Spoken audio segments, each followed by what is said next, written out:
Hello, आता आपण बघूया विण दोघांतली ही तुटेना या मालिकेचा एपिसोड रिव्ह्यू. आजच्या भागात आपल्याला बघायला भेटते की चिंगी सगळ्यांसाठी चहा ठेवत असते. तेव्हा ती साखरेचा डब्बा बघते, पण त्यात साखरच नसते. तेव्हा ती बोलते की आता यांचा मोठा डबा कुठे ठेवला आहे साखरेचा. तेव्हा ती कबर्डमध्ये साखर शोधत असते. तेवढ्यात तिला साखर भेटते, पण ती खूप वरती असते. चिंगी ती साखरचा डब्बा काढायला जाते, पण ती बरणी तिच्या हातातून निघतच नसते, कारण की ती खूप उंच असते. म्हणून चिंगीला स्टूल भेटतो आणि ती स्टूलवर चढून ती साखरेची बरणी काढत असते. पण तिचा पाय हा आदंतरी स्टूलच्या कडेला असतो. ती बरणी काढता काढता त्या स्टूलवरनं खाली पडणार तेवढं तिथे अंशू येतो. अंशू पटकन चिंगीला सावरतो आणि चिंगीला पकडल्यामुळे ते दोघं एकमेकांकडे बघतच असतात. आणि त्याचवेळी स्वानंदीही तिथे आलेली असते. तेव्हा स्वानंदी बोलते की चिंगी. तेव्हा अंशुमन पटकन बाजूला होतो आणि खाली मान घालून उभा असतो. इकडे रोहन आणि गणेश गप्पा मारत असतात. तेव्हा गणेश रोहनला बोलतो की सर, तुम्ही इंटरेस्टेड आहे का हा जॉब करण्यामध्ये. तेव्हा रोहन बोलतो की अरे, माझं MBA झालं आहे रे. तेव्हा गणेश बोलतो की सर, माझंही MCOM झालं आहे, पण काय करणार ना, दुसरी नोकरी मिळेस्तोवर मला हा जॉब करावा लागला. शिवाय घरही चालवायचे आणि घराचे हप्तेही थकले, त्यामुळे काही ना काही करून मला हा जॉब पकडावा लागला. तेव्हा रोहन बोलतो की तुझ्या या जॉबमध्ये वॅकन्सी आहे. तेव्हा तो बोलतो, गणेश बोलतो की डिलिव्हरी बॉयसाठी नेहमीच वॅकन्सी असतात. तेव्हा रोहन बोलतो आणि पगार. तेव्हा गणेश बोलतो तुमच्या इतका पगार नाही आहे, पण ठीक आहे. तेव्हा तेव्हा रोहन थोडा विचारात पडतो आणि विचार करत असतो की मी माझ्याच फील्डच्या जॉबसाठी का हट्ट करतो आहे मी, कारण की मला घर चालवायचं असेल तर मला हा जॉब करायलाच पाहिजे. तेव्हा गणेशला रोहन बोलतो की ठीक आहे, मी तयार आहे. कोणाला भेटता येईल मला या जॉबसाठी. तेव्हा गणेश बोलतो की सर, त्याची काळजी नका करू, आत्ताच चला ना माझ्याबरोबर. रोहन लगेच त्याच्यासोबत निघतो. इकडे स्वानंदी चिंगीला बोलते की चिंगी, काय चालू होतं इथे. तेव्हा चिंगी बोलते की सॉरी मॅडम. चिंगी बोलते की सॉरी ताई, ते मी पडत होती. तेव्हा अंशुमन लगेच बोलतो की इडियट, नीट बघून काम करता येत नाही आणि हा तुझा चाइल्डिश बिहेवियर बंद कर आता. पडली असती तर कुठे फ्रॅक्चर झाला असतं तर आम्हालाच खर्च आला असता. आणि काय वेळेत कामं करता येत नाही. मला ब्लॅक कॉफी हवी असते, वेळेत ब्लॅक कॉफी मिळत नाही. तेव्हा चिंगी बोलते की सॉरी सर, मला नाही तर माहिती की तुम्हाला या वेळेला ब्लॅक कॉफी लागते. तेव्हा अंशू बोलतो की मग आता काय ओरडून सांगायला पाहिजे. एक काम करतो, मी टेरेसवर जातो आणि सगळं ओरडून सांगतो की मला काय हवं काय नको ते. तेव्हा स्वानंदी बोलते की अंशुमन, तिच्याशी ती या आवाजात बोलायची गरज नाही, ती नवीन आहे. तेव्हा अंशू स्वानंदीकडे जातो आणि बोलतो की आता तू मला शिकवतेस. अंशू बोलतो की मला हाऊस नाही, पण आजकाल झालं काय आहे ना की आमच्या सवयी कशा अननेसेसरी आहेत ना, हे तूच ठरवतेस. त्यामुळे मी कसा चुकीचा आहे, हे नोकर सगळे कसे बरोबर आहे हे तूच ठरवतेस. पण आज माझं काही चुकलेलं नाही आहे. यांना जे पैसे मिळतात त्यांची कामं करायला नको त्यांना.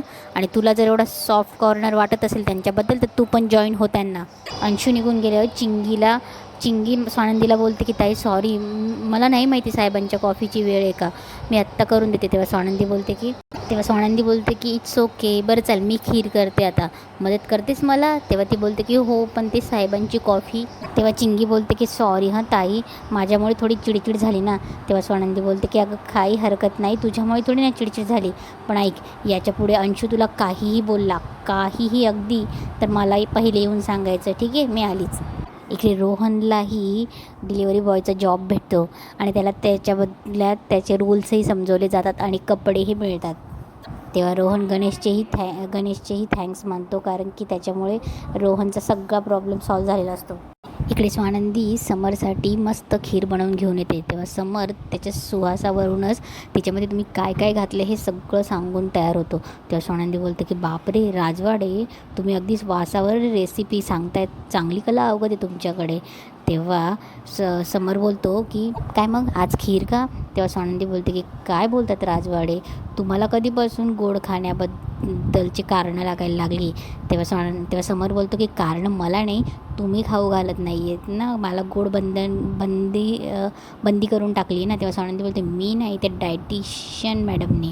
तेव्हा समर बोलतो की हो, पण समर स्वानंदीला बोलत असतो की तुम्हीच घेऊन गेला ना हात धरून मला डायटिशियनकडे. तेव्हा स्वानंदी बोलते की हो का, BP कोणाचा शूट झाला होता. तेव्हा स्वानंदी खीर घेऊन समरला चढवत असते. ती इकडे तिकडे पळत असते आणि समर तिच्या मागे पळत असतो. इकडे त्यांचा अंशू त्याच्या रूममध्ये एक्सरसाइज करत असतो. तेवढ्या स्टाफ मेंबर कॉफी घेऊन जाते. तेव्हा अंशू बोलतो की कॉफी आणि तू का आणलीस? तेव्हा ती बोलते की स्वानंदी मॅडमने सांगितलं. तेव्हा तो बोलतो की अच्छा, आता स्वानंदी सांगेल ते तुम्ही करणार का? तेव्हा अंशू ती कॉफी तिथे झाडांना ओतून देतो आणि बोलतो की ती का नाही आली, तिला सांग माझ्यासाठी कॉफी घेऊन ये आणि 5 मिनटाच्या आत मला कॉफी हवी. इकडे मल्लिका आणि अर्पिता समरबद्दल बोलत असतात की जरा काही स्वानंदीला बोलायला गेलं की समरमध्येच येतो. तेव्हा अर्पिता बोलते की मम्मा तूच तर म्हटली होतीस ना की प्रयत्न सोडायचे नाही, आपण करत राहायचे. तेव्हा ती बोलते की प्रयत्न तर मी करणारच आहे. तेवढ्यात अर्पिताचा नवरा येतो. तेव्हा तो बोलतो की अर्पिता, तेव्हा अर्पिता बोलतो की तुम्ही एवढ्या रात्री इथे कसे? तेव्हा मल्लिका बोलते की अप्पी जरा शांत हो. तेव्हा पटकन ती त्यांना पाणी घेऊन येते. तेव्हा अर्पिताचा नवरा बोलतो की मी तुला घरी घेऊन जायला आले. तेव्हा अर्पिता त्याच्या आईबद्दल बोलत असते. तेव्हा तो चिडतो आणि बोलतो की माझ्या आईबद्दल एक शब्दही बोलायचं नाही. तेवढ्यात मल्लिका तिला शांत करून त्याला बाहेर घेऊन जाते. इकडे चिंगी अंशूसाठी कॉफी घेऊन येते आणि अंशूला ती घाबरतही असते कॉफी देताना आणि अंशू तिच्यासोबत फ्लर्ट करत असतो. इकडे अर्पिताच्या नवऱ्याला मल्लिका बाहेर घेऊन येते आणि त्याला जेवायला वाढते. जेवण इतकं तिखट असतं की त्याला ठसका येतो. तेव्हा ती त्याला पाणी देते आणि पाणी इतकं गरम असतं की त्याला चटका बसतो. तेव्हा मल्लिका बोलते की काय झालं जावई बापू, जास्त गरम आहे का, अजून गरम पाणी देऊ? तेव्हा मल्लिका त्याला घाबरवण्याचा प्रयत्न करत असते आणि समरची भीती दाखवत असते की तुम्ही जर असं माझ्या मुलीवर ओरडलात ना तर समरला माहिती जरी पडलं ना तरी तो काय हाल करेल, म्हणून समरबद्दल त्याला भरवत असते आणि तोही घाबरतो आणि पटकन तिथून निघून जातो. तेव्हा अर्पिता येते आणि बोलते की मम्मा कसली सॉलिड आहेस तू, कसलं घाबरवलं आहे त्यांना. तेव्हा मल्लिका बोलते की असंच त्या रोहनलाही घाबरवता आलं असतं ना तर बरं झालं असतं. तेव्हा अर्पिता बोलते की येईल, तोही दिवस येईल.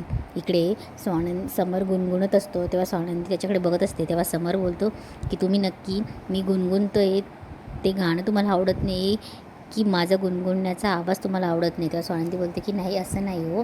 तेव्हा मध्येच लाईट जाते. तेव्हा समर आणि स्वानंदी बोलते की अरे बापरे, लाईट गेली अशी अचानक सगळीकडची.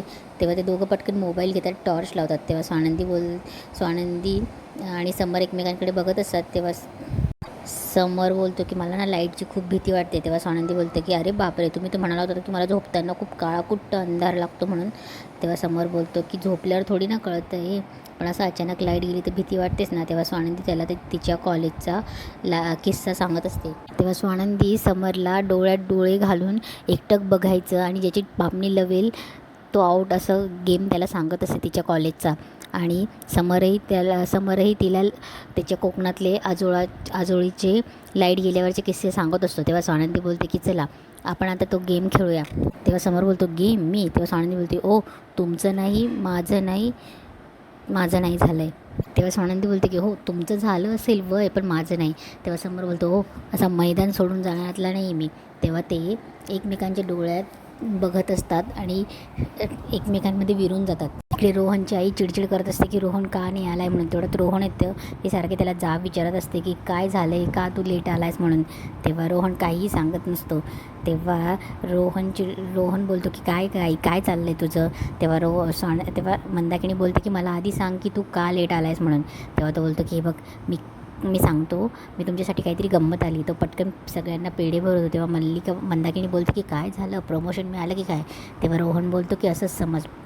तेव्हा तो देवाजवळ प्रार्थना करतो आणि बोलतो की देवा हे बघ, मी खूप आभार मानतो तुझे की मला जॉब मिळाला म्हणून, पण मी आता खोटं बोलतो आहे, मला शक्ती दे की मी सगळं खरं सांगेल वेळ आल्यावर. इकडे स्वानंदी आणि समर डोळे एकदम एकमेकांकडे बघत असतात. तेवढ्यात स्वानंदी स्वप्नात जाते. स्वप्नात गेल्यावर समरने तिला डोळा मारला म्हणून ती शांत होते. तेव्हा स्वानंदी बोलते की हो तुम्ही हारलात. तेव्हा समर बोलतो की हो का, काय केलं मी. तेव्हा स्वानंदीला सांगता येत नसतं. तेव्हा स्वानंदी बोलतो की तुम्ही डोळा मारला. तेव्हा समर बोलतो की मी डोळा मारणं शक्यच नाही. तेव्हा स्वानंदी उठते आणि समरच्या मागे पळू लागते. समरही पळत असतो. तेव्हा ते पिलो फाईट करत असतात. तेव्हा स्वानंदी खिडकीत मस्त उभी असते आणि गाणे ऐकत असते कॉर्ड लावून. तेव्हा समर बोलतो की एकटेच ऐकणार आहात. तेव्हा समरलाही ती एक कॉर्ड देते आणि मस्त त्याच्या खांद्यावर डोकं ठेवून गाणे ऐकत असते. तेवढा समर तिला जवळ घेतो. ते दोघं जवळ येतात, मस्त डान्स करतात आणि तेवढ्याच समर स्वानंदीकडे बघतच असतो आणि बोलतो तिला चुटकी वाजवतो आणि बोलतो की ओ मी केव्हाचे डोळे फाडून फाडून तुमच्याकडे बघतोय आणि तुम्ही किती टक लावून बघतच आहात. तुमचं हल्ली फार व्हायला लागलं आहे हं, की तुमचं तंद्रीच कुठे जाते कळत नाही. तेव्हा स्वानंदी पटकन शांत स्वतःला आवरते. तिला थोडंसं हसायला येतं आणि इथेच आजचा एपिसोड संपतो.